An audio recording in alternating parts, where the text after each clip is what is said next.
Hi guys! Good morning! Samahan niyo kami ni Aki na mag-walking today. At pagod na. Uwi na lang siya. Bye-bye. At dito tayo mag-walking ngayon malapit sa City Hall. Medyo matagal na nung last na nakapag-walking si Aki. Kaya makikita mo talaga kung gaano siya ka-excited.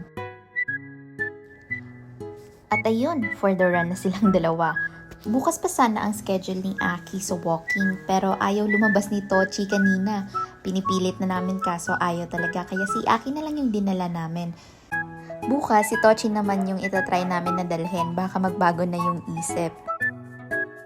Story time lang guys. Second golden retriever na namin si Aki. Sadly, our first golden, Cosmo, passed away. Unang nagkasakit yung mga Belgian Malinois namin. Oslo, our first ever dog as a couple, then Bear and Princess. Mga kapatid din ni Oslo. Magkalapit lang ang bahay namin kaya nagkahawaan talaga sila. Halos lahat kami dito pabalik-balik sa vet but sadly, they weren't able to survive parvovirus. Dream ko talaga na magkaroon ng golden retriever. Kaya after a year and a half pa siguro before namin nakuha si Aki. Sobrang hesitant pa kami nung una kasi medyo masakit pa talaga yung pagkawala ni Cosmo. Pero unang kita pa lang namin kay Aki, talagang na-love at first sight yata ako.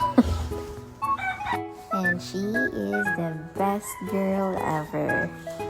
Pati family namin, mahal na mahal talaga si Aki. Every time na may outing, kasama talaga si Aki. Hindi pwedeng maiiwan yun sa bahay. Kaya, gala girl talaga yan.